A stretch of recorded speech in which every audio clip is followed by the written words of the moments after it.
Hello and welcome. My name is Anthony Kaziboni. I'm Head of Research at the University of Johannesburg's Institute for the Future of Knowledge. ChatGPT has become a major talking point. AI, as we know it, is not new. As a transformative tool, AI is revolutionizing our world. In the realm of education, AI-powered tools are restructuring the environment in which educators and students interact and also collaborate. Before we get into it, we have Professor Thea de Wet, the Senior Director of the University of Johannesburg's Center for Academic Technologies, CAT, and a Professor of Anthropology, who will give us some opening remarks. CAT is the University of Johannesburg's Innovation and Support Hub for existing and emerging technologies to support online and blended learning and teaching. Over to you, Professor Thea. Thank you, Anthony. Distinguished guests, academics, researchers, students, members of civil society organizations and diplomatic missions, and representatives from government and business. I'm pleased to welcome you to this public lecture on the implications of AI tools in teaching and learning, a case of ChatGPT, organized by the University of Johannesburg's Institute for the Future of Knowledge, the IFK. The IFK is a global excellence stature 4.0 flagship institute founded by the University of Johannesburg to further its championing of future-orientated focus for South Africa and the wider region. The Institute's strategy is anchored by social change through local and international partnerships. The IFK conducts innovative research in an interdisciplinary manner while aligned with the 4IR. The Institute provides ways to leverage 4IR technologies in pursuit of sustainability. In an era characterized by an ever-accelerating pace of technological advancements, AI has emerged as a powerful force shaping numerous aspects of our lives. Among its many application domains, education stands as a critical field that the integration of AI tools has considerably transformed. We can witness this transformation firsthand because of ChatGPT, because it demonstrates the potential of AI to revolutionize the educational landscape. ChatGPT was released last year around 30 November, getting more than 1 million users in the first week and about 100 million plus currently.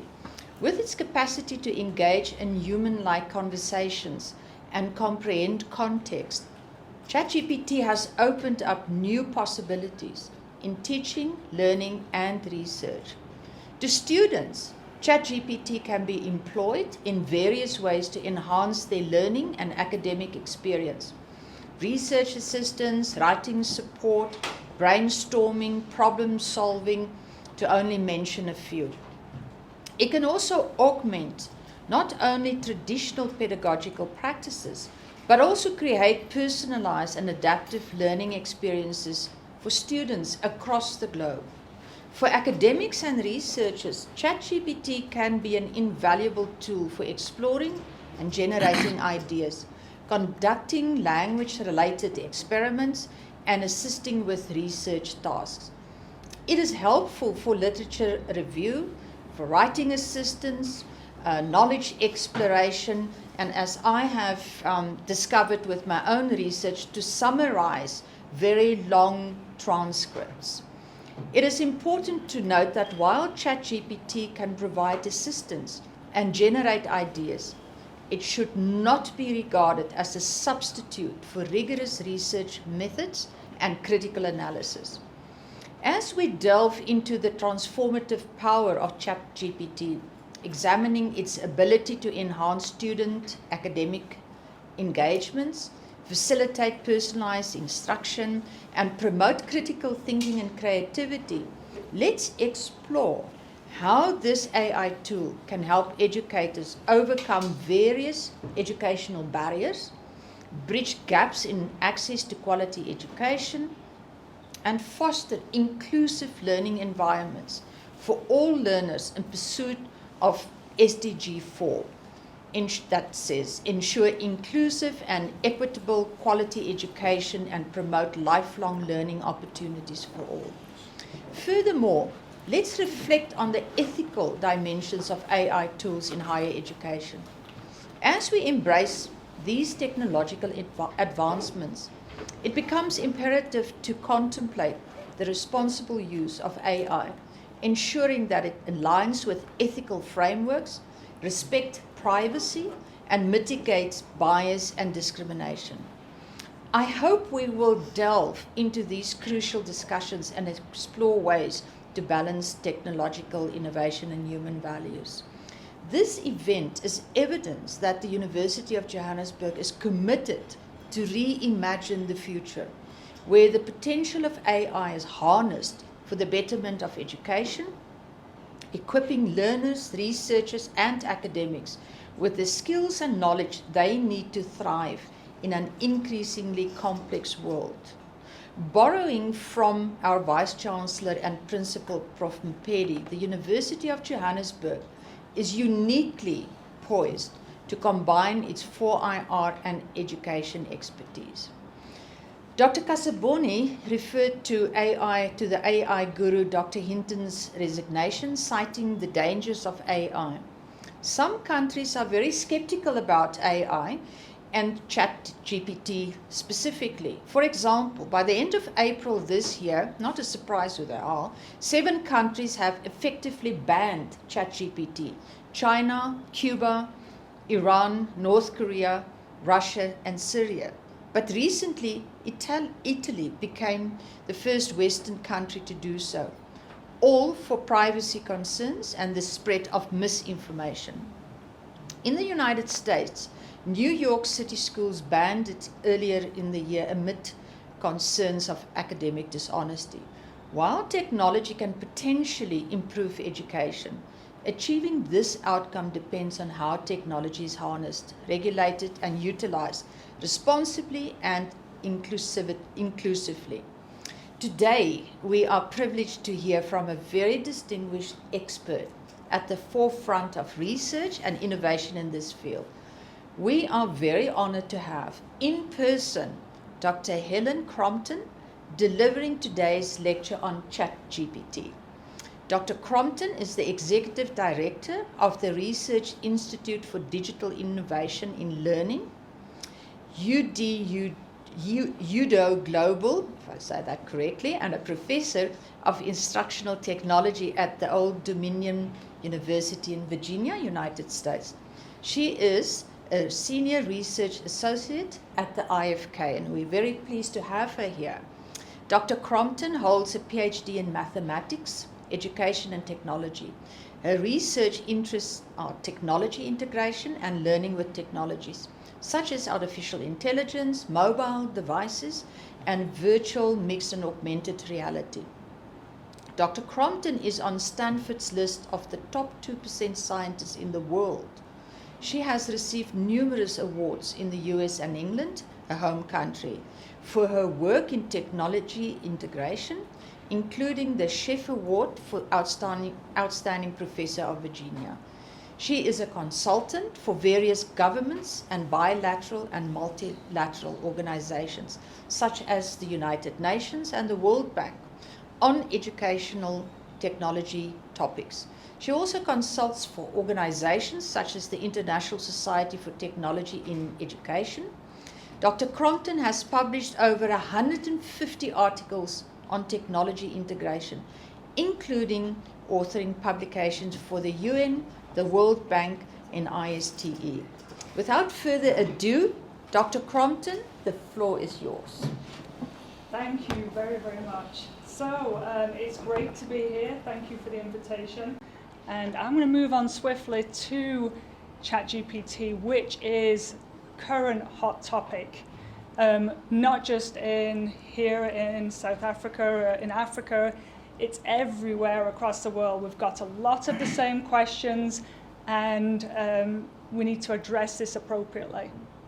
I'm going to be covering 4 major areas. First of all, what ChatGPT is, the crucial question, how to use it, but then I'm going to focus before we get to the affordances, how we can use it, I'm actually going to cover the challenges which are on everybody's minds, and we need to address that before we can kind of move on to how we can use it. So, what is ChatGPT? This is what it looks like at the moment. Hopefully you see on the screen with ChatGPT. At the very bottom there, you've got a space bar where you can type in questions of what you'd like to share and ask questions on. On the left-hand side there, you can see kind of past chats. On the left-hand side, on the black there, you can see past chats that we have. And it's kind of a very simple interface, but basically we are asking ChatGPT questions. Now, people may say, well, wait a second, let's hold. Let's think about this, because what about Google, the home of ubiquitous answers? We've had Google for over 20 years, and just like Google, we can ask those questions. However, let's have a look at what Google gives us. It gives us various websites to go off to. So we can go off to these websites to find those answers that it's carefully selected. And like I said, in the last 20 years, it's kind of stayed the same. However, you might notice actually at the top quite often we'll have advertisements. In fact, they're appearing more and more often. You have to scroll to get down to the actual information. Google, which is important to realize that Google actually earn 58% of their revenue, so the majority of their revenue comes from search advertising. So they're going to actually have a lot there. But it gives us those websites. So let's have a look here. What does ChatGPT do? So we can go to the bottom bar there. People that haven't used it yet, it has the same kind of Google interface in that it has a bar where you can put the questions. So at the bottom, I put the question there, what are Newton's laws of motion? So let's have a look. And as you can see there, it has actually given me the answer. So here's the big difference for those that have not used it yet.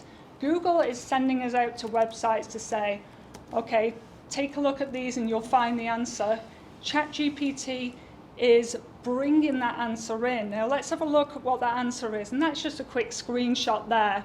Obviously it carries on in detail, more detail depending on the question you're asking. But it is looking across the web, finding the answer and bringing it in, not as often students may do, copying and pasting. It's actually synthesizing what it's seeing across the web to bring that answer in. What's interesting is actually, if I went back in now and asked the same question, it might not phrase it in exactly that same way. So it's not going to bring the same thing every time, but it'll be bringing, hopefully, the correct answer. So it's done the work for us, bringing that in.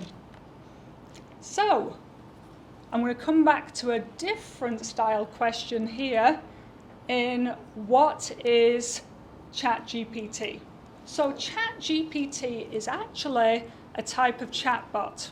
And you're probably familiar with the chatbots that you might be able to see there, kind of, hi, how can I help you? You know, I'd like a watch, and it'll feed back maybe on banking sites, maybe on different websites. We've seen these chatbots for quite a while, usually having those basic conversations. It's looking for keywords to then give us what we need. Well, what's interesting is ChatGPT is a chatbot. However, the way I kind of perceive this is the basics ones that we had on the slide before is your basic chatbots. And I think of it like texting with a computer. ChatGPT, in many ways, is like talking, having a conversation with an expert being. Now remember, conversation, like I said, comes in that you're not just asking a question and leaving it like that. You're asking a question and you can follow on with follow-on questions. You don't have to repeat again what your original question was. You can ask it something like Newton's laws of motion. Well, tell me more about law of motion 2. Tell me more about this. And it will carry on that conversation, which is really crucial to have. Now, that's kind of shocking in that we've gone from basic chatbots all of a sudden to this. Now, I've been doing research for many years in education technology. In fact, 2017, I pivoted into artificial intelligence. I saw it as the next big game changer. The first was mobile technologies, where you can kind of take mobile devices and actually learn in situ. You can take this device that had so much information around with you to do different things. That to me was a real big game changer in learning. But now we moved on to artificial intelligence. And what's interesting is I've been studying this for a long time. However, I didn't expect ChatGPT. It was a dramatic leap up. And as you can see, actually, the figure on there is Jarvis of Iron Man. There's all sorts in all sorts of media, from magazines to films showing these expert beings. In a way, it's similar to that. So let's dive in. I'm not going to go too deep into computer science, but these are important things to know to help you use it with a greater understanding. So ChatGPT. GPT is not solely connected to ChatGPT, the name. It's actually connected to many other things. Like, I don't know whether you've heard of ProteGPT, was actually the AI system that shows how proteins are folded. So it's very exciting. The GPT part tells you information on what it's doing and how it's working. So, generative, it's generating. Kind of simple one. It's part of the generative AI sequence in that we have a lot at the moment focused on pictures, like we have DALL-E 2 and many others that develop images. We have actually ones creating video, pictures, music. We have many doing different things. This is one of them, and that it's focusing on the chat. The next part of generative, we've got the pre-trained. This is saying before this AI technology came out, it was pre-trained. Now, as you saw then, we're going to go on the next slide to see what it was pre-trained on. But it had training to be able to do what it's doing. Then transformer on the latter end there, that's basically showing what type of AI technology it is. So that's giving people information on the architecture of the AI model. So GPT is important, and please remember some of these things as we go further in and as you go to use ChatGPT. So the pre-trained, it's trained, the original GPT, ChatGPT, is trained on Bing search, one of the search engines, up to 2021. So it has that information. They also put other information such as a large Wikipedia database. They put that in. And then what happened is they had human labeling. So they created a version of ChatGPT, and then they had people looking at what responses it was giving and saying, response B is the best, or response C is best, or pay attention to response B because that would be inappropriate. So it gave labels to say what was best and how they can need to change it before it moved on. Then we ended up with the version of ChatGPT that was released. You can see the arrow actually carrying on there because it never stopped. We've actually got ChatGPT now integrated into Bing and many other programs everywhere. So, but it's important, and we're going to come back again on what it's pre-trained on. Look where it's getting the information from. So Before going on to how we can use it in education, it is important to cover those misuses and limitations, because a lot of educators are very, very fearful in what this means for education. And that's very understandable. I mean, we're in such difficult times for educators. They've had COVID, where suddenly people had to learn to go online and learn how to use new tools and adapt learning that way. We have all sorts of other things as educators to deal with, and we thought there could be nothing perhaps worse than COVID on education, and then ChatGPT came out, which blew many educators' minds in what do we do now? The main one that they are concerned about there is cheating, but there's also plagiarism, inaccuracies, bias, and harmful use. And I'm going to go further into each of those. Cheating. Yes, it is very true that a student can copy and paste what a professor or a teacher has put in as the assignment prompt to ChatGPT, and it will often do what they've asked. Again, depending on exactly what that prompt. But if it's write a paper, write a 2,000-word paper on this topic covering these points, you can put that straight into ChatGPT and it will do it. So that's a major problem. Now, various people are saying, well, that's okay because they're going to come out with these systems to watch for cheating, which means that they're thinking, oh, we'll put ChatGPT to one side and all will be well, and we can carry on doing what we've normally done. But we can't, because we can't at the moment especially rely on some of the things like plagiarism checks, which we're going to go into next in even more detail. But even things like, did AI write it or did the person write it? There's systems out there. Turnitin is one of the first ones that are saying, yes, we have absolute accuracy on whether it's student written or AI. But as soon as these things come out, people figure out workarounds. One obvious one is get what AI has provided, put a few spelling mistakes in, and submit. And as you can imagine there, it's going to say, oh no, AI wouldn't get the spelling mistakes wrong, so it must be human. So that's an easy workaround. You can also tell ChatGPT, can you write it as if I'm a college student? Write it in a different format. That's another way to get around. So we do have this issue with cheating. Plagiarism. As I mentioned there, it pulls in things from the web to say, here it is, this is the answer.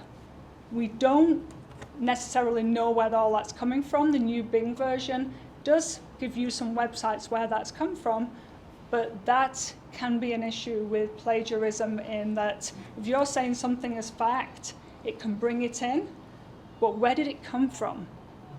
And you could ask ChatGPT, you could say, oh, can you give me some citations to go with it?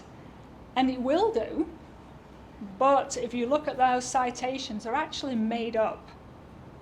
They'll have the name of a person in that field, they will have a title of something in that field, but they actually don't go together, which leads us into the next one here, which is exactly that, inaccuracies, also hallucinations. Now this is a fun one.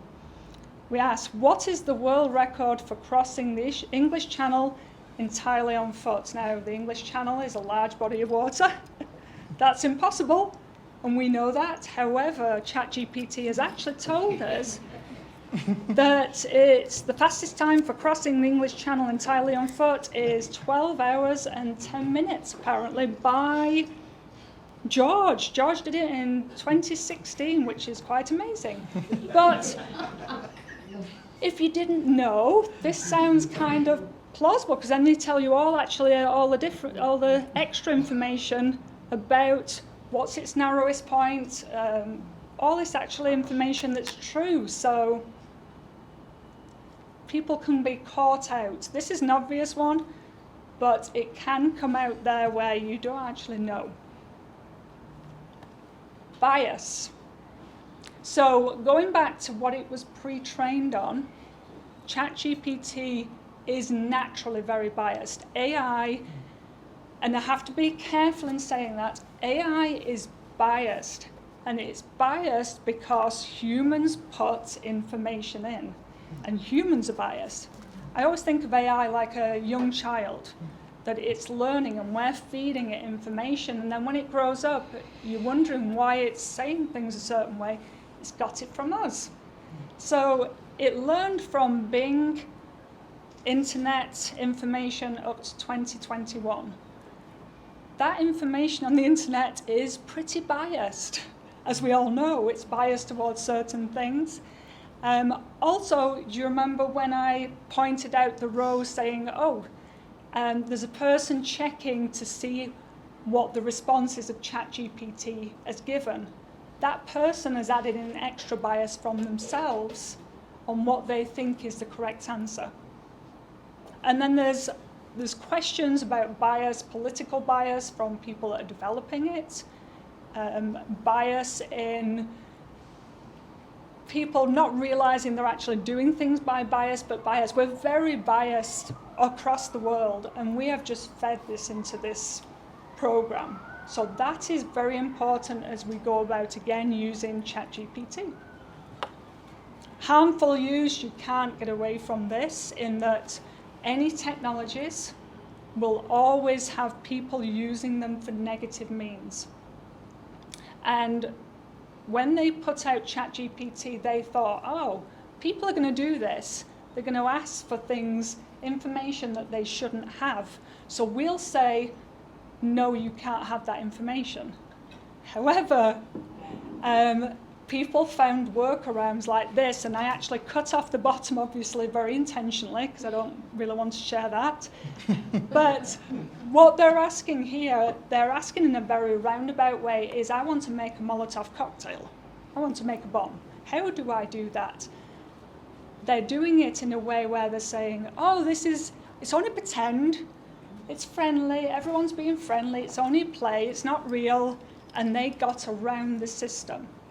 You'll actually find now, if you said, look, we need to make this, it's going to be the end of the world unless we get the answer. It won't actually give that answer at the moment. It's taken it far to the other end that it will not give this information out. But you'll always have people pulling in extra ways of doing things that we need to be aware of.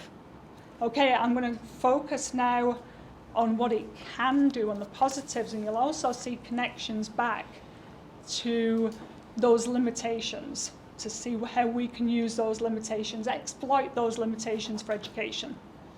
So the big one is it transforms education. This is a hugely positive thing, however, it is super difficult for educators. We have gone for many, many years using the same method of teaching. We talk a lot about transformative learning, and a lot of that talk has led to little things, but we really haven't changed our educational system for a long time, and education is the worst for that. If you went into medicine and if you went in for surgery and the surgeon pulled out a saw saying, I've used this tool for years, this is great, it worked all that time, we'd be upset. And yet in education we do the same type of things a lot. So we need to think about new ways, and ChatGPT is forcing that to happen. Especially in higher education, it's called Lortis Apprenticeship of Observation, that we follow old practices, which is often lecture in higher ed. So this is saying lecture and papers, you're going to have to think of something new, but we have to do it very quickly. And after COVID, this is a very difficult time for educators, but an exciting time for education. So this is a time we're going to remember in education for history. This, to me, is the same as Gutenberg printing press, the internet. These are times where information suddenly became so much more accessible to all. So this will be a time that's recorded. So from my research, as well as finding all the ways that we have to be aware and careful of using ChatGPT, like any technology, I found these 5 major areas. You'll notice some have a couple in them, but there's kind of 5 major areas there. We have content creation, that it can make things for us, and we're going to look at some examples of that. We can personalize and engage our students. Students can have tutoring and 24/7 support. It can be used as an assessment tool and task automation. And I will say, connecting to the earlier initial talk, personalised engagement, I looked, and that's really been popping out. For SDG 4, Education for All, that's really coming out as a way to support learners that don't have many resources. So that is really coming out in the research as ways it's being used or could be used at the moment. Have to also always mention, just like the internet, if you put rubbish in, you get rubbish out. So we have to think carefully about what we put in as our prompts to get what we need out. So prompt engineering is a lot of what we're going to have to learn for across the board, students, educators, everybody in society, that we need to think about what questions we're asking. So thinking about these, I've got some here, and I'm sorry for a lot of text. If people want to take screenshots and things like that, photographs, to come back and explore some of these. For content creation, there are prompts such as act as a university instructor who works with undergraduate students and write a lesson plan for the 3 Ps of marketing. So that's just providing an example there of how it can be used.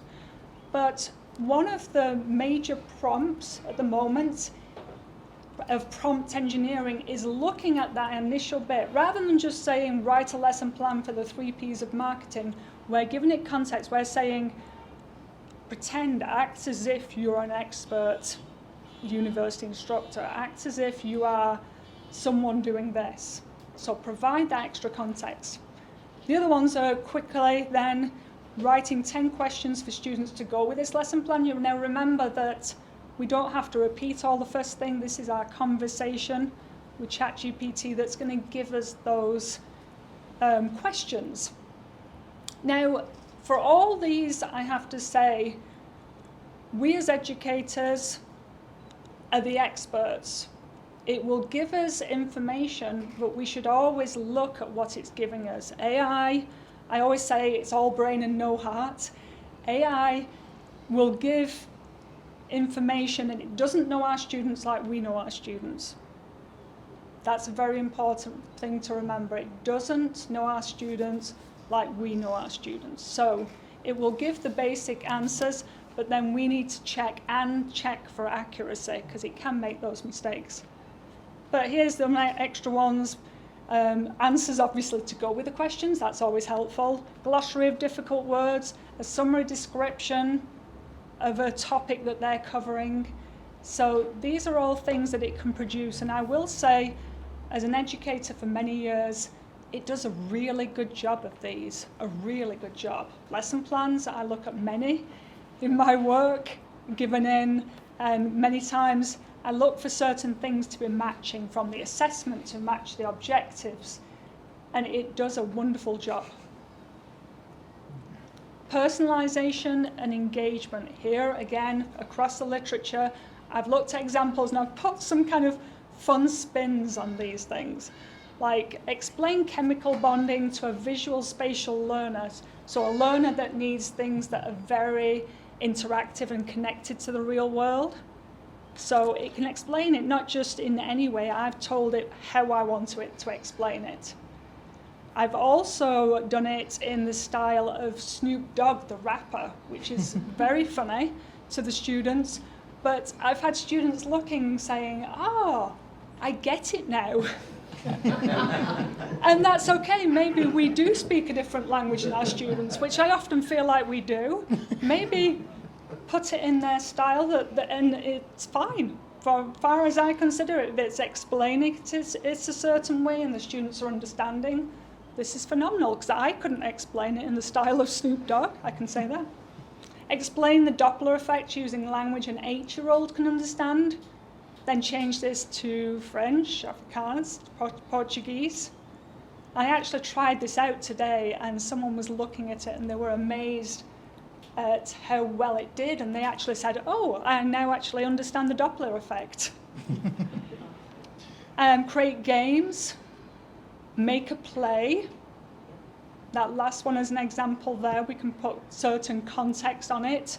So what's difficult for educators is they often think, how do we do this? How can we think of what to ask? We can ask ChatGPT. You know, what kind of things can you do? How can we ask? The second one from the bottom there is what I am actually most excited about for learning. At the end of this semester, instead of having my students write a paper, I asked them to instead pick one of these topics and have a debate with ChatGPT on that topic and hand in the assignment as that debate. So that can't be cheated, that can't be faked. And it was great because it didn't just have them regurgitating facts. They were bombarded with questions from ChatGPT saying, what about this? And I believe it's this way. And they had to come back with a response by using the literature, by using what they've known to provide that answer. And I'm sorry, the last one with text, again for pictures, but can you explain, tutoring and 24-hour support. So this is a student that can't afford a full-time tutor to give them extra help. They don't have those services, they don't have family that perhaps have time or can explain some of these. And it can go to ChatGPT and explain the concept. Can you tell me how it connects to real life? How does this concept connect to other topics? Resources.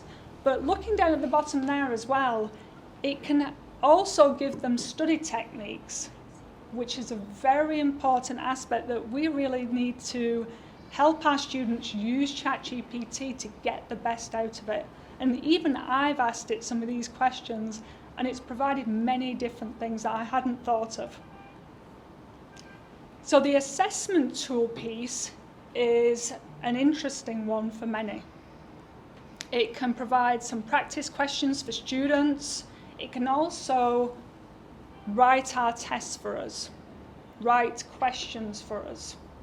But again, I have to emphasize, as educators, we need to look and say, are those questions correct?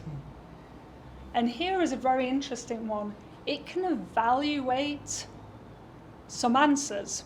Again, we have to think about student privacy and things, but obviously we won't put names with it. But if we had a paper or a paragraph, we could put it into ChatGPT and ask, grade this as an expert instructor. Now, I don't recommend doing that instead of us, but as teams, when we have the chance, it's wonderful to work with other professors and say, okay, I've graded this paper. What do you think of it? And it's like an extra peer review to give us information, to tell us what it thinks. And I've tried this, and it'll often find, again, things I have not thought about. And the very last one on our list is automation. This is thrilling in that I'm sure we're all bombarded by emails.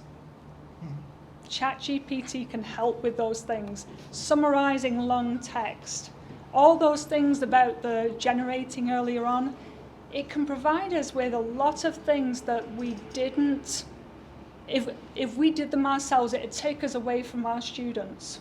So it'd take us off while we wrote some of these tests, while we do some of these emails. Again, ChatGPT is something that we should embrace as educators, not have the fear of, oh dear, I shouldn't use ChatGPT. If it's saving time and doing a great job and you've checked it, absolutely it should be used. Now I'm going to go back quickly before we finish to the misuse and limitations, because I'd like to take that in a different frame.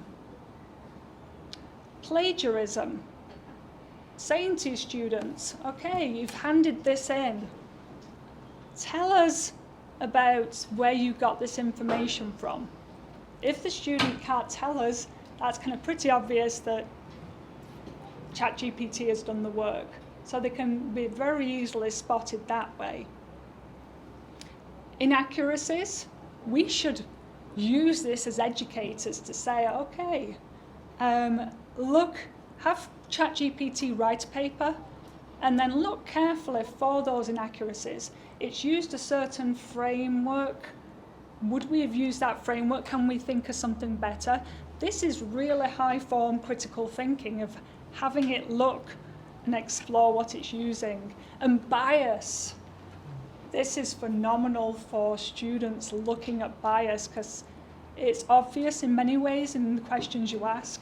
Students can use this as a great learning experience to examine what bias is out there and how it's portrayed and what type of bias.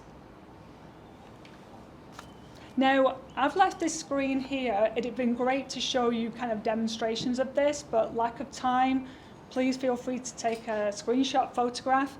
But as I've talked about each of these, I actually demonstrate it using ChatGPT, with some additional examples as well for what we can think about for cheating, how to get around it, creation, personalized engagement, and automation ideas. Now, ChatGPT has been moved into Bing. I'm sorry about that. In fact, it's not been moved. It's there as it is, but there is a version in Bing that does provide some references. People often choose between these. I actually like the original one that they put out. Other people like the one in Bing for different reasons. It's nice that we have a choice, but it's just to say that it is available in different formats.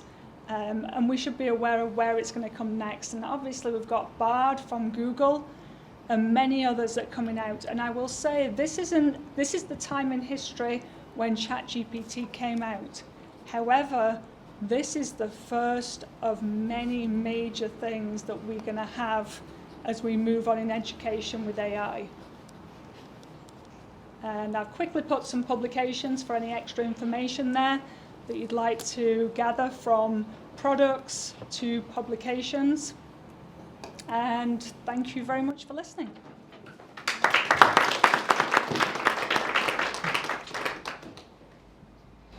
Thank you very much, Prof.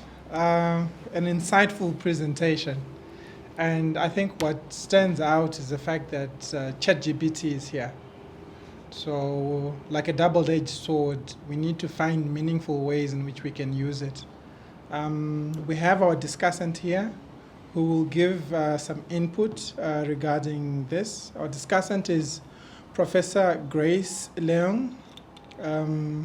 Prof. Leung is an associate professor in the Academy of Computer Science and Software Engineering at the University of Johannesburg, and currently serves as Vice Dean Teaching and Learning at the Faculty of Science.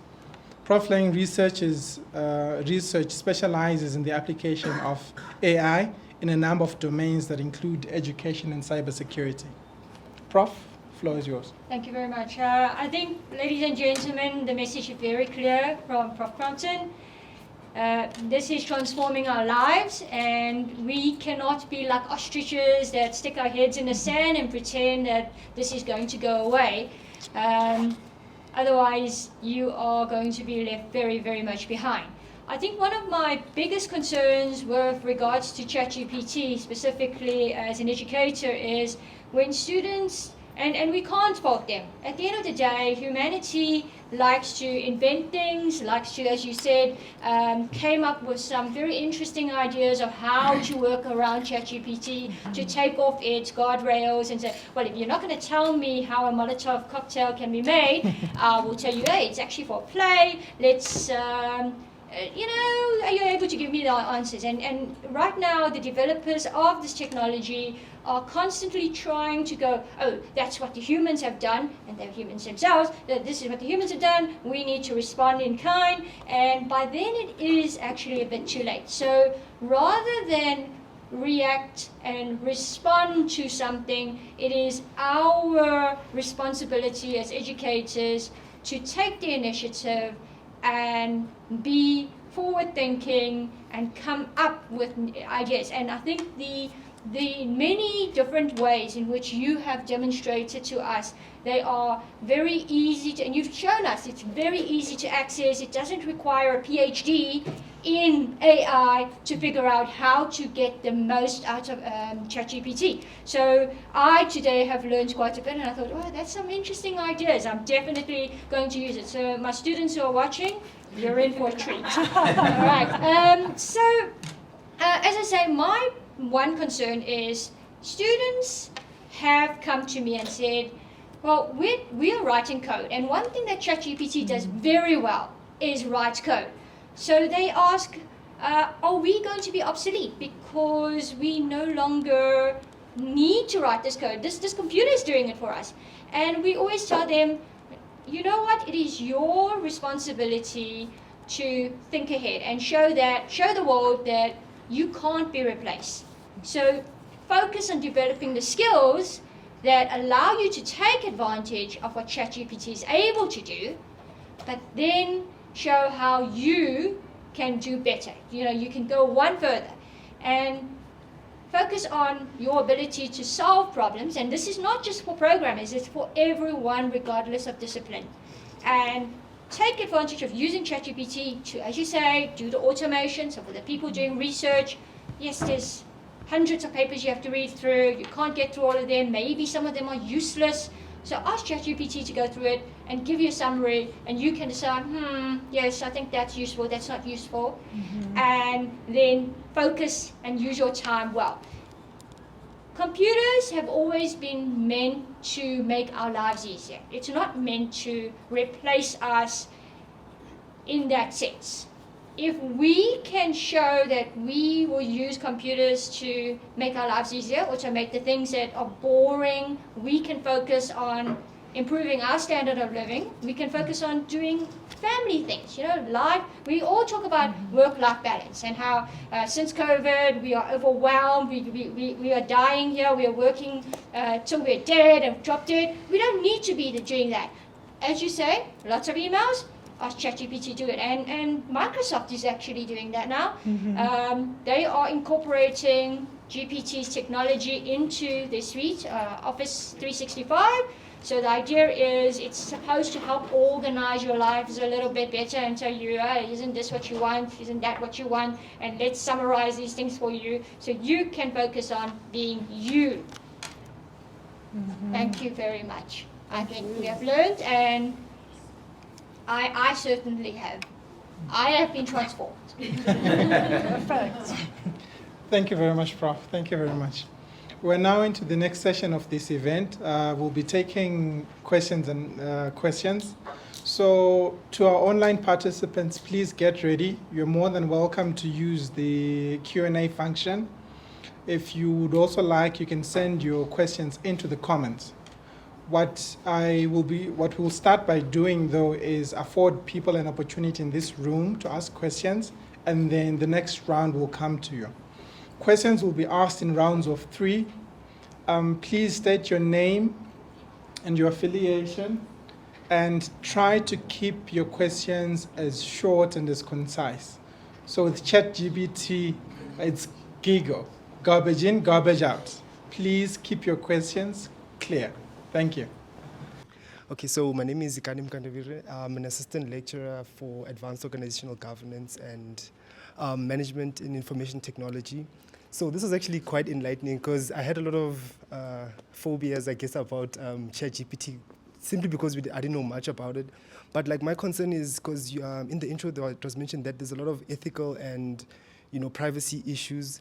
So I think maybe my question is sort of like a double-barrel question. So the first one would be with regards to the ethics and the privacy, like how important is the human element when we're using such a tool? And then the second one would be like, does it enhance human comprehension? Because I feel like it's going to make us so reliant that we can take shortcuts with ChatGPT and do this and that and not sort of put in effort on our own. So does it enhance our human comprehension, or does it sort of deplete from it? So those are my questions. Thank you. My name is Case Banda. My apologies, I arrived very late here. I'm actually a visitor here. I'm not a student, I wish I was. And then I like following technology very much, although I'm a BBT, meaning I'm a born before technology. My question to you with this ChatGPT, which we had been reading quite a lot in the tabloids, what are some of the things which is it going to erase since the inception of the internet? Technology has been evolving like that. So what are some of the things which perhaps, like an ordinary person like me who is not a student, which you can advise me or us to embrace this ChatGPT so that at least we benefit? Thank you. Hi, thanks for the presentation. It's very interesting. I have a request and 3 questions. So the request, I know that you've been using it in your research. And can we request the IFK to please organize another presentation on using GPT for research? I think that's going to make our life so easier. Okay. So 2 of my questions are related to the 2 examples that you gave. So the first one about the bomb. So, I mean, we also play with it, and we know sometimes it's like if you do the prompt differently, it's going to give you the answer. But I'm just thinking about it in relation to another debate has been there for quite a while, which is kind of deep learning versus the symbolic system. So would it be correct to say that GPT is more kind of deep learning system? Currently, it's not really built in the kind of symbolic way of it. In other words, when this deep learning kind of thing is coming, would that kind of solve a little bit of the kind of inaccuracy problem? That's that example. The second one, you are talking about example of the English channel. I'm just wondering which version was ChatGPT was that. We know 3.5 is still not very good, but 4 is not very good, but 4 has, kind of really a lot better. So is that like example, is it 4? Okay. All right, so it still have some ways to go. Okay, the third question, let me see, where is my third? Oh, the third question is about the debate. You are using it for debate. I've seen example, and actually our colleague has been playing when you were doing it. GPT can do the debate by itself. Okay, yes. And actually I've even seen it. People say, do this, criticize it, and then criticize the criticism, do it 10 times. Oh, so that's a very good prompt. Anyway, so like to what extent, again, then how can we push even beyond that? All right, that's a number. Okay, and can I take the last one and go back then while I remember it? So they are great points. So the debate, you can see who's asked. So when they send it in, it would show the student with a little picture with the question they'd asked, and then how ChatGPT came back. So I asked for everything to see what they put in. And then the last one that you mentioned, debate, what was the second one after that? Oh, asked it to critique. So another way around to make sure that they have done it is it will critique bringing in things from the class. And if a student should do it that way. And ChatGPT will not know what they've been taught in class and won't be able to make that class connection, which you'll be asking for. You'll say, bring in the theories that we've used. And a student could probably go in and write all those. That'd be a lot of work for them to do that. But there's ways around. And when I ask the students, I'd always have them face to face. I'd say, oh, you wrote about this. Tell me a little bit more how you got that, where you got it from. So there's ways to do this. And I always say to students as well, right at the beginning, I always say, remember your academic promise. that you will not cheat and you will be held accountable. I always say it, you will be held accountable. But cheating's never in a way going to go away. We've had it for years. We're just always navigating. When the internet came out, that was the end of the world again as well, because students could get this information and just bring something in. And we find ways that we have to navigate. There's always a catch-up. And can you share some of the other questions then, just to remind? The first one was from Kamita to do with the human element and our over-reliance on ChatGPT. Yes. Bias and over-reliance. Yes, so the over-reliance, that could happen in some ways. That's okay for some things. Like when I get my clothes dirty, I don't need to spend time washing them. I can put them in the washing machine and that's okay. So some things we can give over. When it comes to students learning, we have to think, though, they should know those basic principles. Like the calculator, we won't just hand them a calculator in the early years and say, just use that. We will make sure that they know these things. But then once they have some of those, yes, use a calculator to then move on to something more important. The bias question. So digital literacy has been needed for years, and we're still working on the same things in that, and those rules just apply just the same to ChatGPT as they do other things, in that we cannot have, let me think how to phrase this as well. So, and I completely lost my track. I had so many thoughts on there. Give me a second. Let me come back to it. On the internet, we say to young students, don't give your name, don't give your address, don't give these details. Same for ChatGPT. We don't give that information out. So it's very important we teach everybody. And now this isn't young children. What the added problem is in actually that personalization is it does sound very real. You can have these great discussions. I don't know if anyone's had a great discussion with ChatGPT, but you can go back and forth. And people that are vulnerable can have this as a voice to listen to and give them, and they end up giving too much information. So another thing we need to share with people is this is a computer, it's not a person listening on the other side. Might give you help in certain things, but we don't share that information. So on protecting, we have the GDPR. Now you might think, well, that's a European data protection. However, if the sites and if the programs use the English language or any other language that can be used in Europe and is connected that way, and they all have to follow these very harsh data privacy rules. So by that, it covers all these things, not just those in Europe. If anyone else could possibly go on from Europe onto that thing like ChatGPT, they have to meet those same regulations. So what you could do is you could say to ChatGPT and the Microsoft OpenAI, you could say, okay, I would like all my data that I've fed in, and they have to give it you back.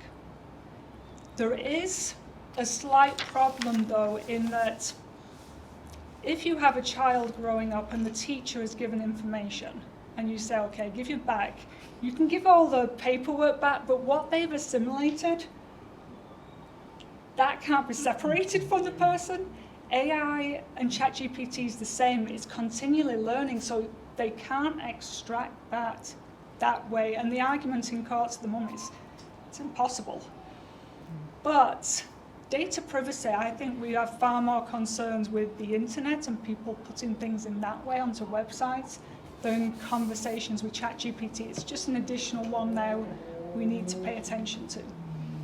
If I may add, just remember that ChatGPT, if you go to the website, the OpenAI website, and you click on the ChatGPT link, it states very explicitly that it's almost like a test. They are still using it for research purposes. And so I do not think that cybersecurity is top of their priority.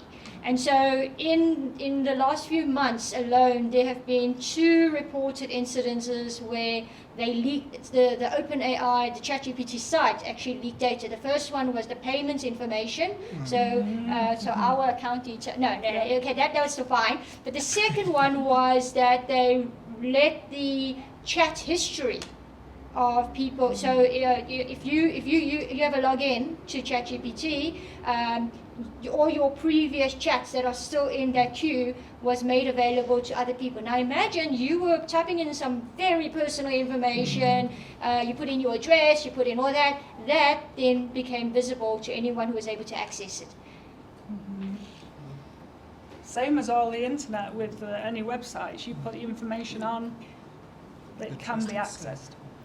Yeah. Mrs. Wanda, born before technology. That can have multiple different answers, different ways, depending on what you value yourself. For me, it's time in doing all the jobs I have to do, and expertise in some ways. I'm not an expert in various things that ChatGPT can help with. So for me, thinking about what you could use it for is, you could use it to support you in many ways, and thinking about access to tools maybe you'd like. Now I have to be careful saying this again, this is only a technology, it gets things wrong. But even if, say you're sick and you have some symptoms, you could say to ChatGPT, act as an expert doctor and tell me this. Now we've got to remember, it's not an expert doctor. However, where doctors get their information from, that is all in ChatGPT. So it's pulling out and it can give you information. So you have a resource here to get access to so many things, education. If you want to learn about something, you could say, okay, where could I go to a university? Where could I go to a college? What colleges are around here? I want to study this. What's the best value for money? And on the new versions in the Bing, it can give you a table. You could ask for a table giving you all a host of information, comparing universities, comparing what they have. So really, it's kind of a great tool that way. And remember that the original one was trained up to 2021. But Bing now, and you could use Bard and others, they do it for current day. So you could have access to multiple things. What's the best price for this? If I buy this tool, will it get in my car, which is a make and model? Again, I mean, you put in data in, but maybe that doesn't matter about what you carry. I mean, it might do, but you could ask it all sorts of questions that it's endless. You could even go to ChatGPT and say, what might interest me? What might I need to know? How could I use ChatGPT? And it will give you examples. So it's like a search engine. Such as? It's like a search engine. It's like a search engine. It's like a search engine, but those Google ones kind of, and the rest of them, there's many different search engines. Instead of showing you websites, it will tell you directly. So let me make that clearer, because there was only one slide. But if you get to see the other examples, it literally tells you in text. I can show you in other things, but that's an extra story, but it will tell you the answers. It won't make you go out and search for them. So, just to add on to what Prof. Crompton has said, I asked ChatGPT right now, what will happen if we do not embrace ChatGPT? So ChatGPT says, if society does not embrace the use of ChatGPT or similar language models, several potential consequences could arise. I'm not going to get into detail, but number one, reduced access to intelligent virtual assistants, increased reliance on customer support. Number two, slower advancements in natural language processing. Number 3, 4, missed opportunities in various industries. 5, limited access to personalized assistance and information. 6, which I found quite fishy, increased difficulty in combating misinformation when chat itself can't distinguish. Interesting. So that's what chat says. I mean, this colleague here was talking about the example of using GPT to create ideas, generate ideas. It's fabulous. You say that my daughter is having a birthday party, and this is what she likes. This is how her friends are. Ask it to give you 10 best ideas or give you a game that you can play, so on and so forth. It's fabulous. I also heard another story I found very interesting. They say, I am living in South Africa, and this is my climate, and I want to have a flower bed that would have flower every season.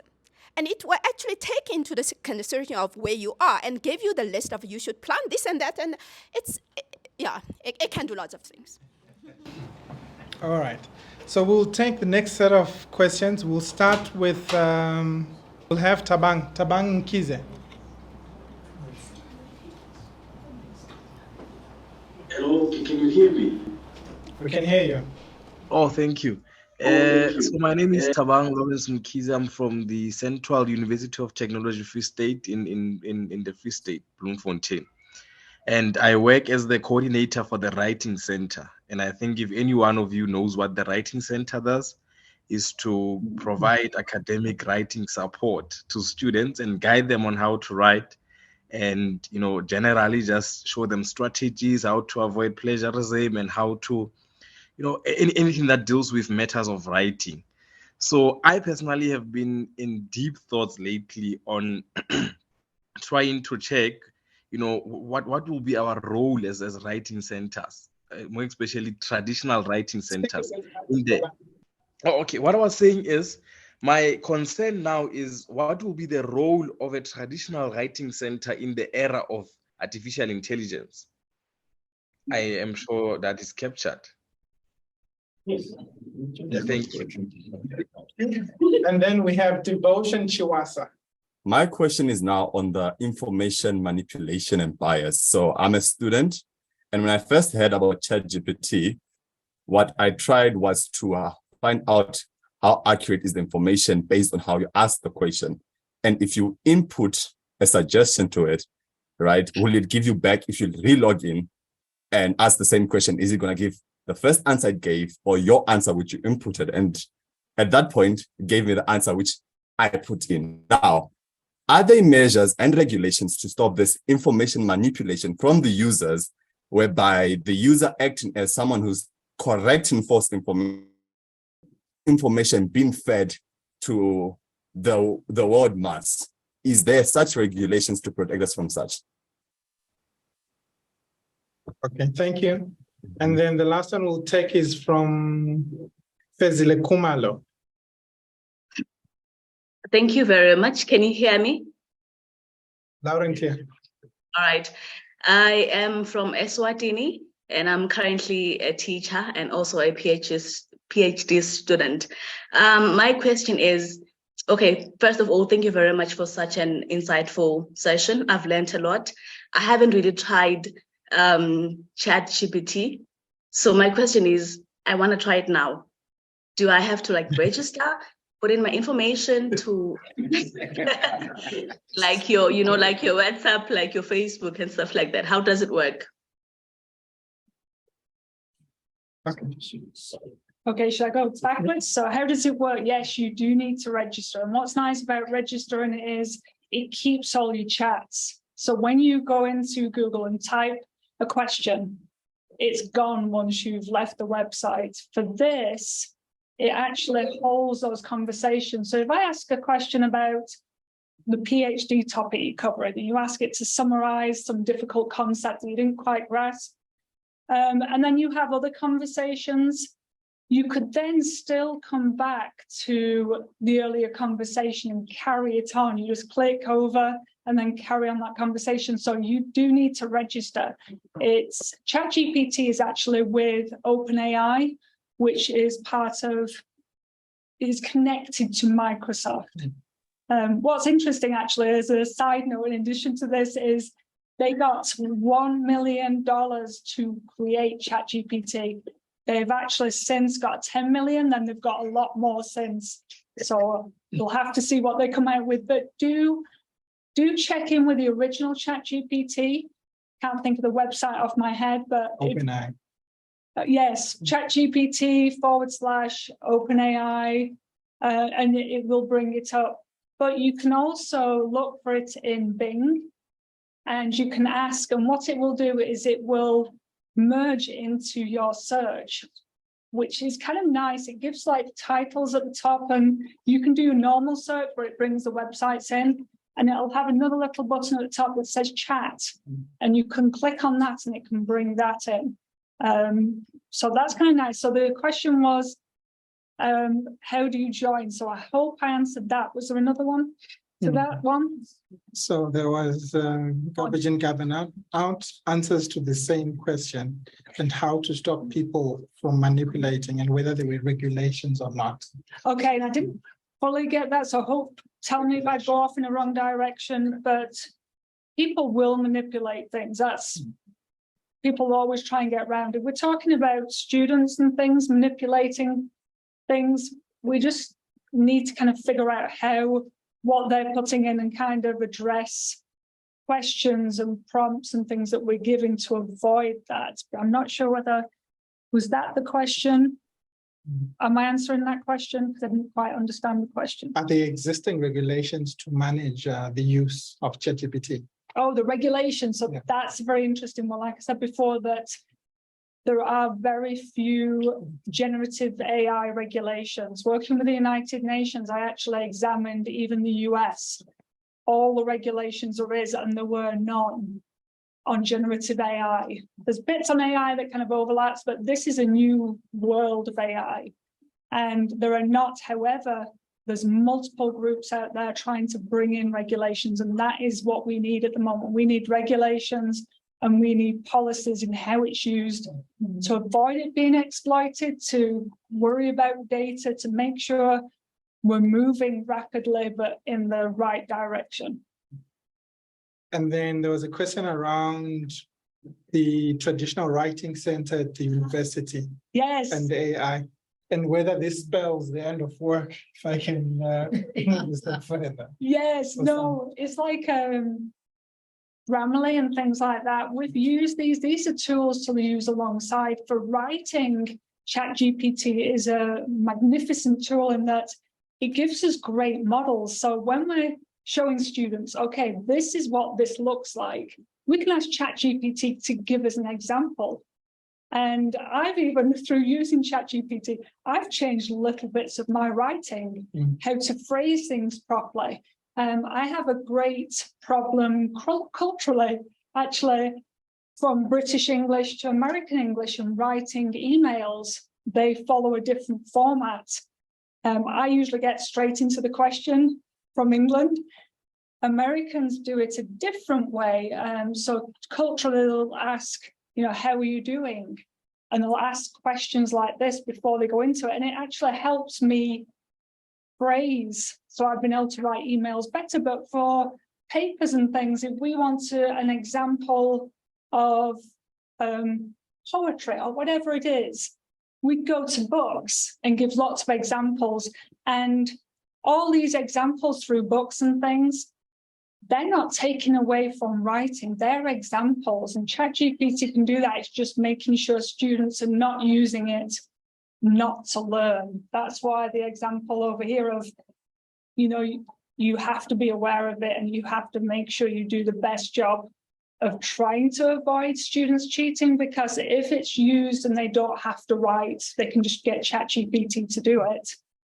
That's not very good. We actually need to be really aware of what it can do, but that's very interesting. When in a way it's just helping you in the writing center do an extra job with writing prompts, and even your students can put in the paper and say, how can this be improved? And it will give feedback on, and I've actually tried this just to check on all these things, and it gives great feedback on the writing style. Apparently, I often talk in passive voice, and it likes to tell me that. So yes, it's a great tool for that way. It depends on how it's used. Thank you. Any comments? I just want to add that if you have been using Grammarly, the underlying technology that is powering Grammarly is the same technology that powers ChatGPT. It's just that they use different training, they had exposure to different content. So at the end of the day, if you are okay with Grammarly, you shouldn't really have an issue with ChatGPT. So where do we draw the line? Where do we draw the line? Primarily in ChatGPT, because universities are spending quite a lot of money buying primarily licenses. Yes. So Well, why not? I hate to tell you this, but that line is blurring very, very quickly. Grammarly has been working on a feature called Grammarly Go. And what Grammarly Go is, it will generate the text and the content for you, just like ChatGPT is doing. Yeah, so there's so many out there, we need to embrace it. Yeah, so I'm the owner of the Grammarly license. We're just amongst ourselves. We have access to Grammarly Go. And 2 weeks ago, it had a lot of bugs still.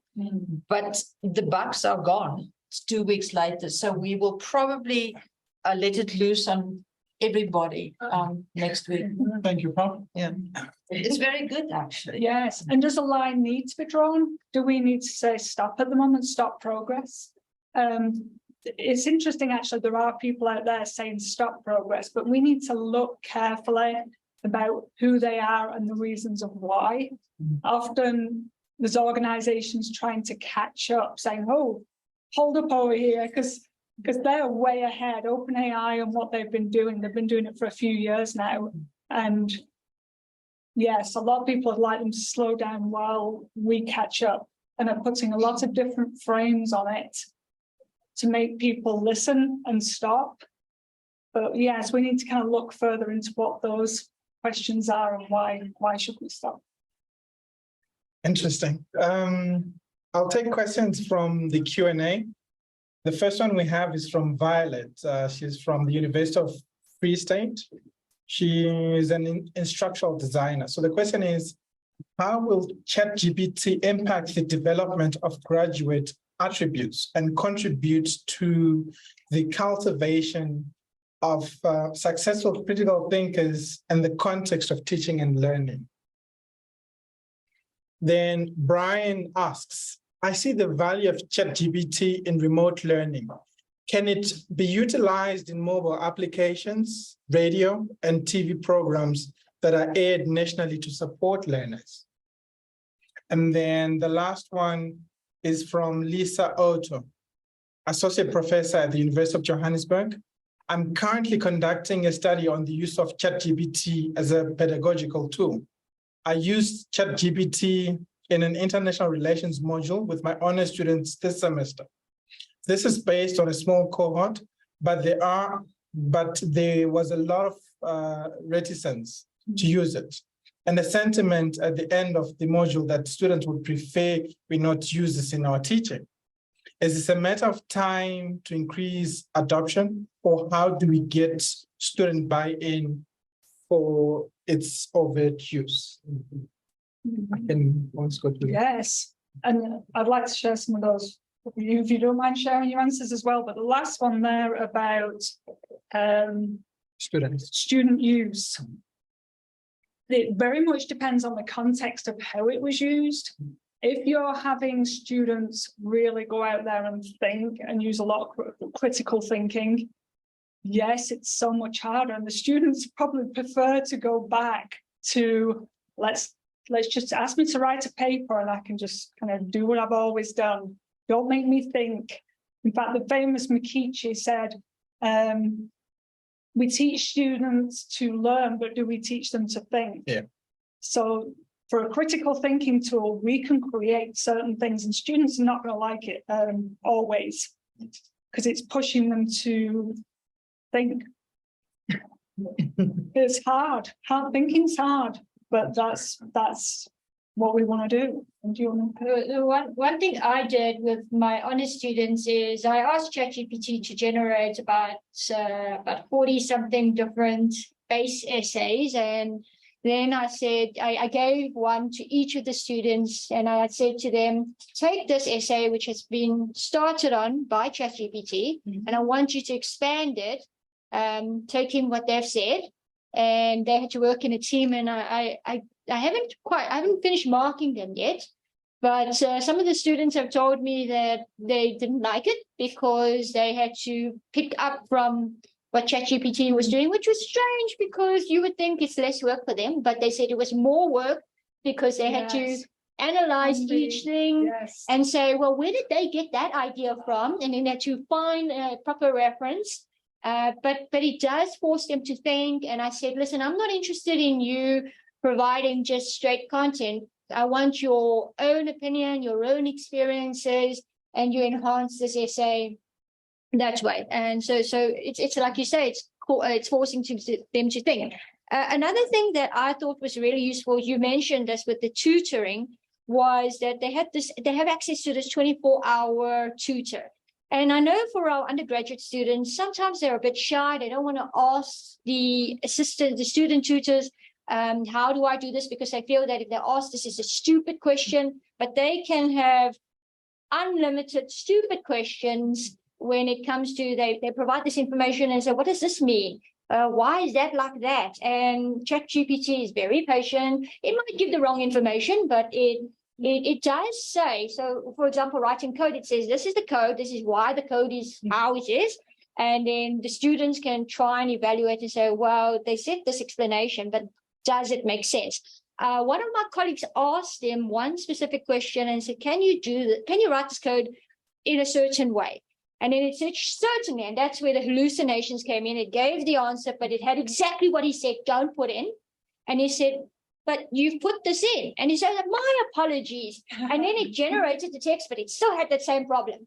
So he said, no, but you still have that in. And so yes, this is forcing the students to also think. Your example with the English channel, what I found very interesting is that it answered it. The front part was very inaccurate, but then it knew that it was a body of water. So there is a lack of context, and they need to be aware of that. Yes, and can I add on a little bit to that, the stupid questions, because I actually did a study a few years ago, not on ChatGPT, but a similar technology where it could ask questions. And I was looking for higher order thinking questions. And I found students weren't always doing that. In fact, they were asking a lot of what are considered kind of stupid basic questions. And we found that students were not being successful because they were missing crucial key pieces of information that they needed, but they just dare not ask that question. And I think the other thing that it actually is very good at is it gets students to start asking the questions the right way, or asking the right questions, constructing the right question. Because on your first few goes, when you go, can you give me this? And the answer is not satisfactory. Go, okay, how do I tweak my questions so that I get, and it helps them build their language skills and their confidence as well. So it is absolutely useful that way. I think you've already covered all questions that have been asked. Right. Yeah. I'd like to come back to the room, and then Charles, if you can hear me, just please be on standby because we'll take your question last in this round. We'll take, sir. Just wait for the mic. Yes. So, Helen, thank you very much for the presentation. I'm Jackie Baxter. I'm Vice in Teaching and Learning in Faculty of Education. And for us, it's not just about higher education, it's also about our teachers. And my big concern is, and I have a request first and then a concern. So my first request is, you're one of the people that were instrumental in developing UNESCO Ericsson AI site for K-12, for teachers specifically. And you had a section in there, 2 sections, teaching about AI and learning about AI. So my request is maybe to include a section teaching with generative AI. So maybe if you could maybe speak to the funders to maybe put some money aside to update that, because it's a very useful resource for our teachers. The concern that I'm raising is the recent poll study. They just released their results, the literacy levels across the world. And South Africa, unfortunately, finds ourselves right at the bottom of that scale. And we actually, in the last 4 years, we've gone backwards. We are now in our grade 4 learners cannot read for meaning in any language. not their home language, not in English or a secondary language at all.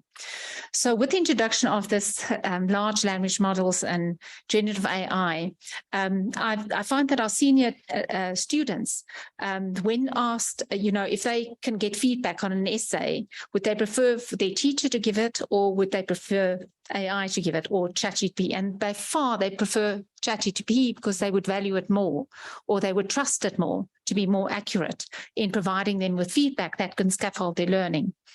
So this is really a big concern for us in working in education, because this is where we source our students from that come into higher education. We see the opposing view, though, however, students in higher education trust their lecturers to provide more expert feedback than ChatGPT. So my question here, maybe it's more statement than a question, but how do we bridge that gap and equip our teachers to actually embrace this type of technology to advance their own development, as we move forward? So thank you. Thanks, Jackie. And so we'll take a question. Then we'll come to that. Tato Tsopwele. Yes. From? Affiliated to the Faculty of Engineering and the Built Environment. So looking at the two aspects, human-computer interaction, the models deployed in ChatGPT are mostly supervised, leaves a gray area for language area, and also pushing the envelope of creativity because of it always goes to the same database it was fed. So when we are looking at convolutional neural network, it takes an unsupervised learning approach, which is able to generate knowledge from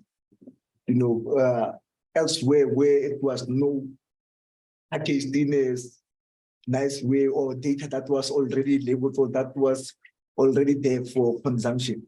So with that, there is a direction which there is a conversion and there's divergence between human-to-human interaction and human-computer interaction, which now speaks to how do we relate that into the environment that is now adopting the fourth industrial revolution, 5G, 6G, and other transformative tools that will assist in economic development. And then there's a cultural intelligence to the human interaction. So how then will ChatGPT be able to bridge that gap between an approach that is unsupervised for human-to-human interaction and the reinforcement side of it, where the data does not seek to expand like our neural network? So how do we bridge that gap between ChatGPT? But it's a good tool for human-computer interaction, but I'm more concerned on the human aspect of it in terms of how do we push the envelope of creativity in that aspect. Thank you very much. My name is Odile Ayodele. I'm from the Institute for Pan-African Thought and Conversation. So this is following on to a discussion we had earlier about how do we make sure that people are not left behind. Now, specifically looking at the context of UJ, there are a lot of people coming into the system who would not necessarily be able to use these new technologies to the best of their ability to help them as a learning tool. So how do we as lecturers, researchers, design things to help them bridge that gap? Because the beautiful thing about UJ compared to other universities in South Africa is that we believe in participatory learning, but as much as you can believe in it, if you don't have things set in place already, there's going to be so many people who get left behind. And that's my question. And then the last one will be from Charles online. Charles? Hello, good afternoon. Charles. Thank you very much. Yes, my name is Charles and I'm running a consulting company in food safety. I'm writing a book with ChatGPT. Can I be able to publish it? Is it even acceptable? Is it ethical to do that? Thank you. Yeah. So yes, it all depends on the publisher. I've seen academic papers, I've seen books and things like that written with ChatGPT with it listed as an author. That's changing literally every day. The editors are kind of going with it, not. It depends when you say you're using it. I actually do a lot of writing, and I use ChatGPT. I don't ask it to come out always with new thoughts. I ask it to rephrase something. You know, when you get stuck on 2 or 3 sentences and you think, oh, it's not quite saying, it doesn't sound quite right. And I'll put it into ChatGPT and ask it to rephrase it and see whether I like that version. So you can use it. You just have to be clear. And in fact, the example I gave of how I use it then, I don't state that I've used it. I see it as a tool like Grammarly, that when I write a paper, I don't write at the bottom, helped by Grammarly. So it's kind of thinking that way. And going to the creativity one, that was a very good question when thinking about it. So we're grabbing from past things. So we need to think how we can extend on. And I actually saw a really good example this week. Part of marketing, Millie Shackleton wrote an article, and I just read it the other day, and it said people in marketing were looking for ideas, and it had happy accidents, she called it. So happy accidents meant that it did strange things, like, you know, when it did extra fingers and things like that, it gave extra legs to people and emphasized like what their footwear was and gave small bodies. And they actually thought, oh, that's actually very creative. They rephrased that and said, as a human saying, look, that's actually creative. Let's go with that in that direction and use that, which I've actually not thought of before. But we do have to think very creatively. And I think educators have got the hardest job at the moment of having to think creatively of what education is now going to look like in the future and how to redesign what we do. I think at the end of the day, for me personally, what I do is most of our colleagues have just finished submitting our exam papers, and we like giving case studies. But, you know, if you've been teaching the same module for 10 plus years, you are going to start recycling your problems. So I asked ChatGPT, can you just throw some ideas at me? Just some topics that I might be able to use, and in a way that just it's that little spark that is needed to go, hey, here are some ideas. So they say, how about something about a farm? How about something about a bar? How about something about a fire station? I go, oh, okay. And then you know, because I think when you start off, you're like, I have absolutely no idea where to begin. And so for me, ChatGPT is almost that starting point that just helps you, push you along the way, and then the rest of it is up to you as a creative. One of the things that you asked earlier about how can ChatGPT help you? I am going to go on conference in Denmark in July. I'm bragging, yes. And for me, I thought, well, this is fantastic. I'm a big fan of Lego. I really want to go to Lego. So I asked Bing, I said, can you please give me suggest an itinerary for me? I'm going to arrive this day. I'm going to end this day. I have to attend this conference. And interestingly, Bing asked me, just answer a few questions and then we will come up with an itinerary for you. And one of the questions they asked, and I think it knows academics too well, it said, how much of the conference are you planning to attend?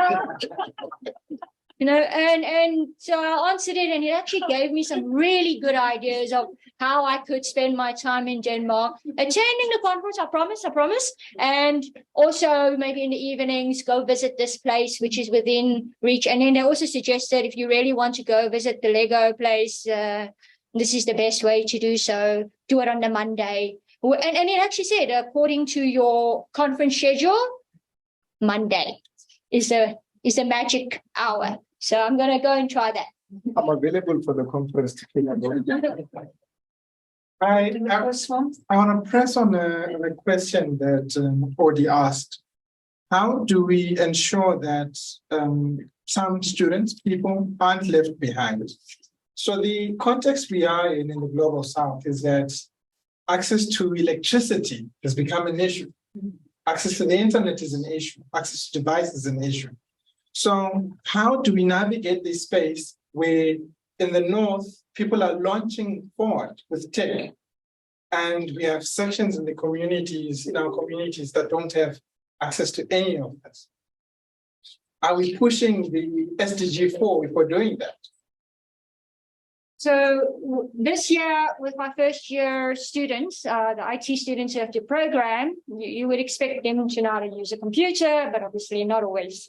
One of the first lectures I had when I sat in, as I said, I opened up ChatGPT and I showed them how to use it. And I showed them how they can use it as a tool to aid them in their teaching. And that is, for me, one way in which they can, and I don't want to hide it from them. At the end of the day, they're going to find out. So rather than that, it's like, you can be the cool parent and say, let's try the drugs. I'm not saying do drugs for real, but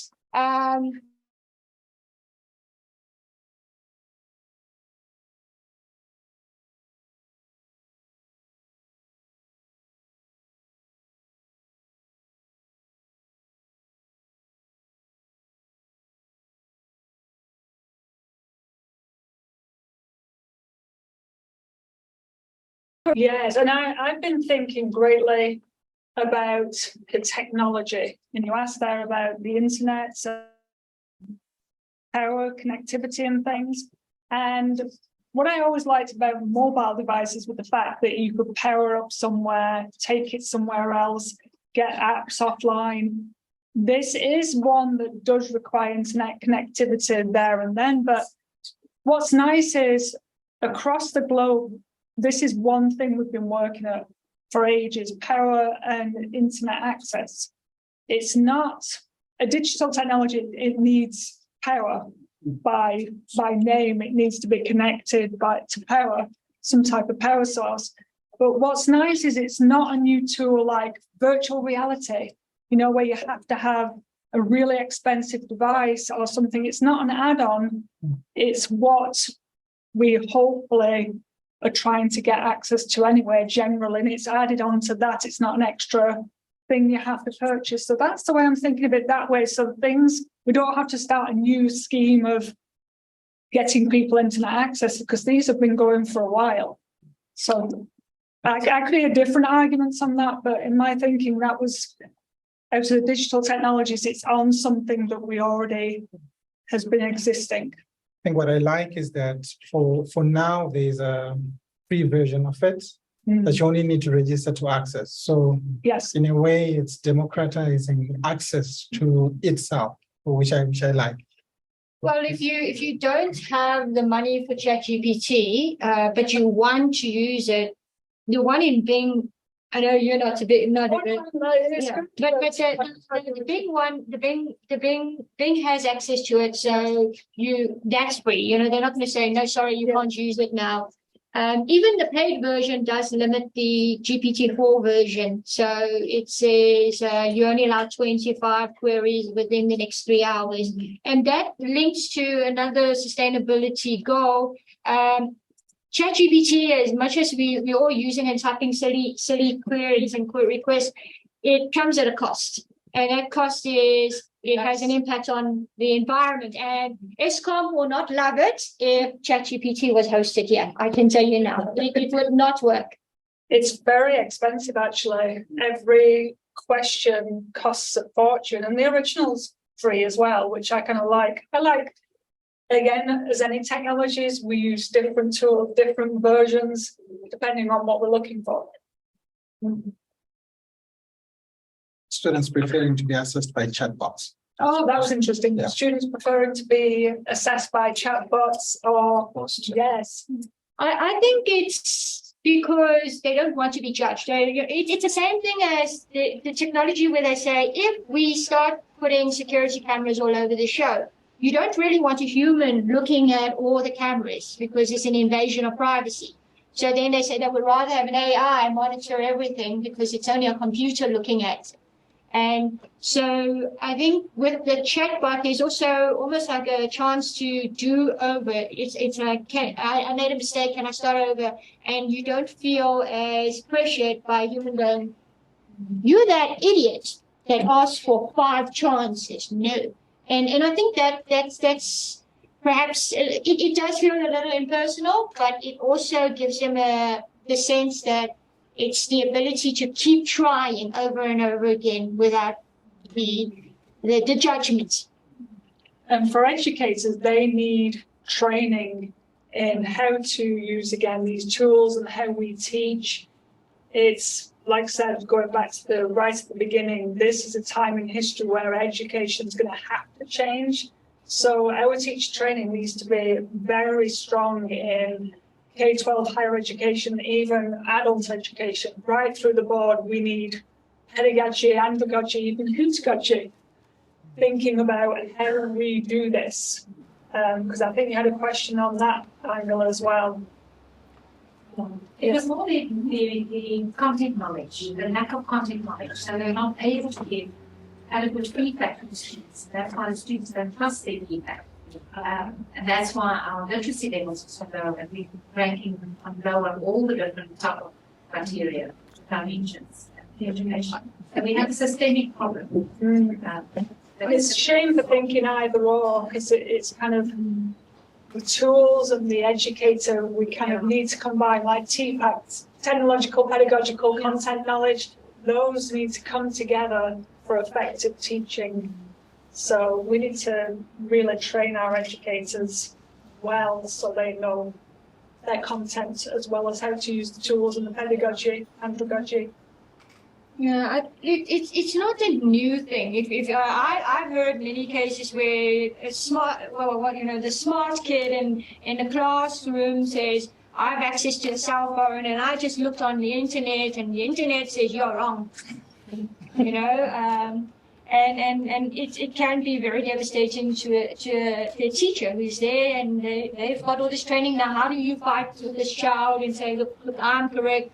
Your internet reference is wrong. Why are you using Wikipedia, which is not reliable? Because they probably say, no, it's the Bible.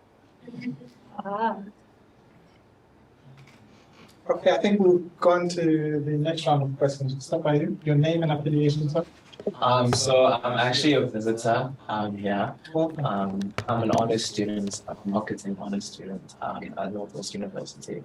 My name is Ayan Kogu, and I have a question, because I'm also a TA, so a teaching assistant, and I have a question about creativity. So the way I've now understood during this conversation, the way I've understood ChatGPT was that instead of like the Google search engine where it gives you kind of like this very broad amount of information, ChatGPT gives you very precise information for what you're actually looking for.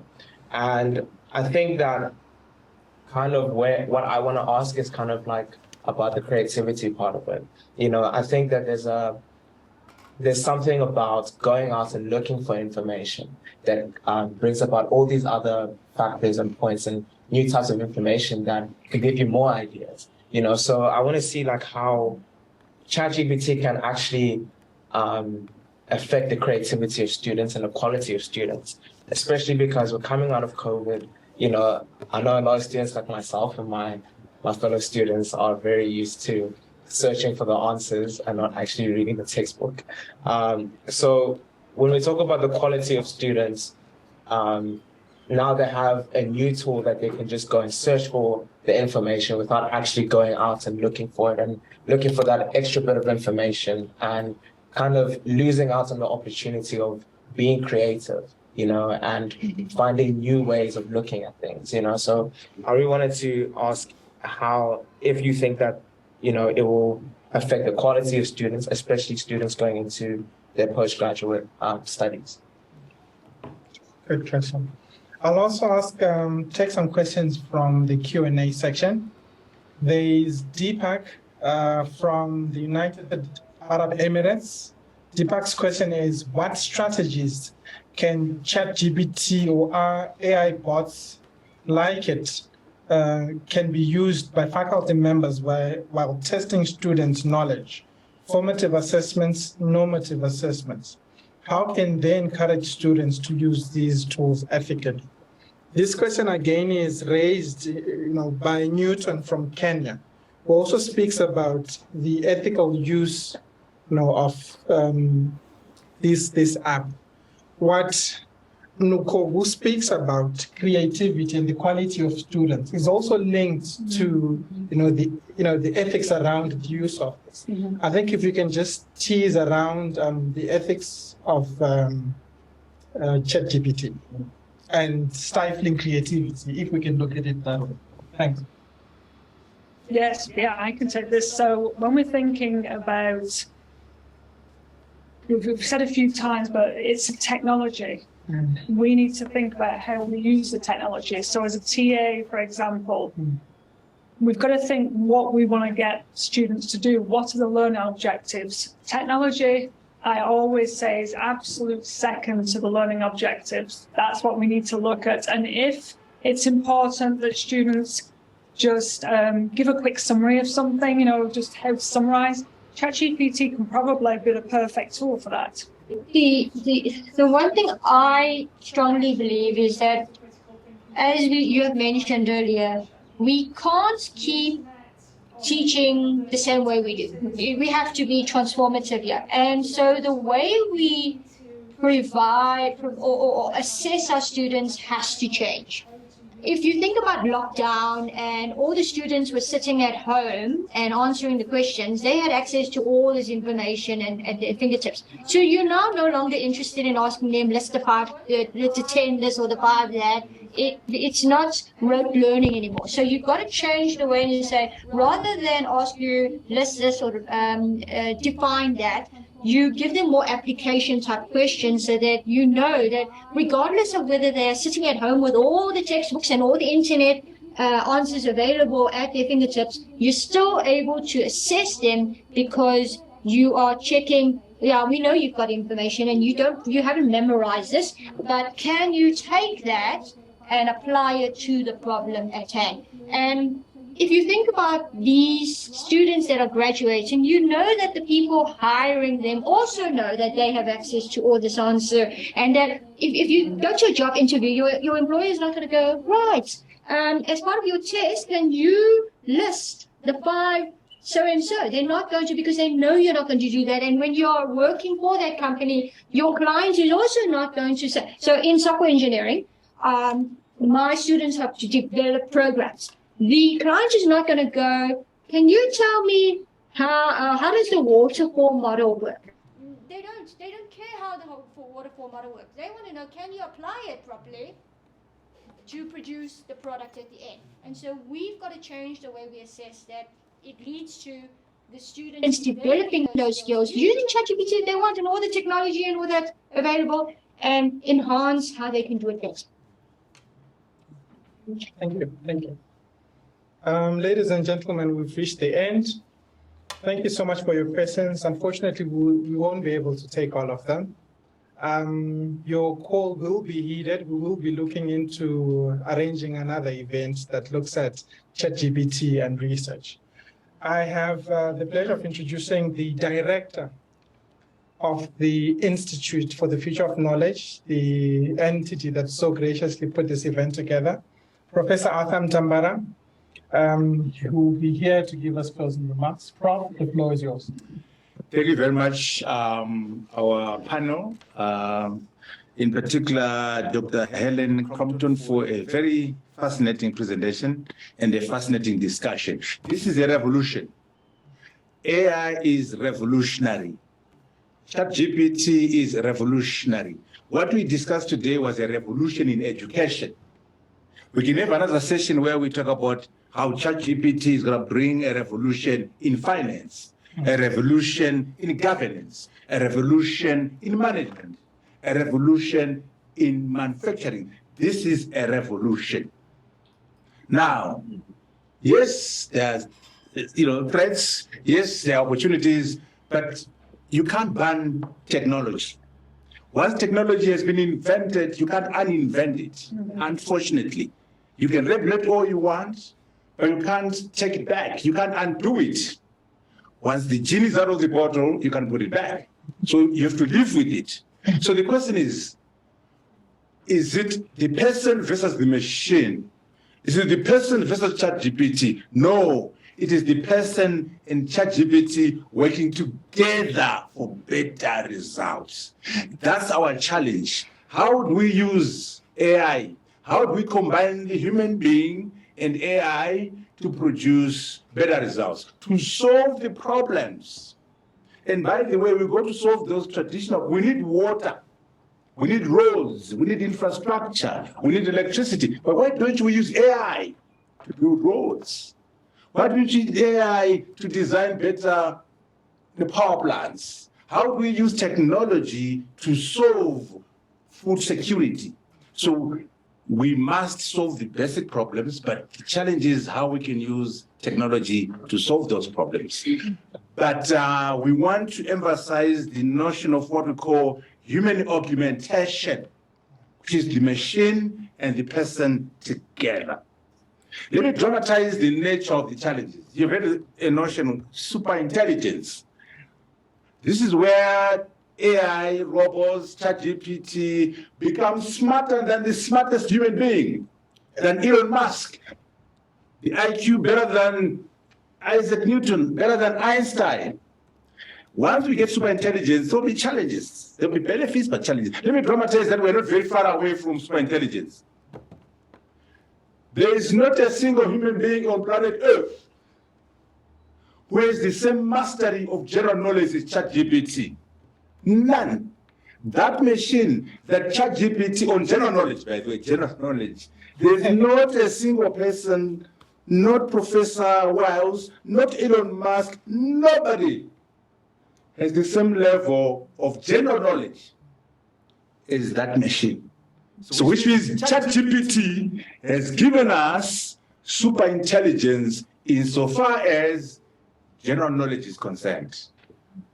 Be concerned, but also be happy because there are opportunities. Great expectations and undaunting existential risks. You know, the future is bright if we can ask ourselves how we can use ChatGPT, how we can use AI to make the quality of life of all people better. So I want to thank you very much for this opportunity and say, let us have more sessions. Next time, it's research. Another time, finance. Another time, governance. How can we use ChatGPT to stop corruption? To stop those who steal elections? I thank you so very much for this opportunity. Thank you, Prof. The University of Johannesburg, the future reimagined.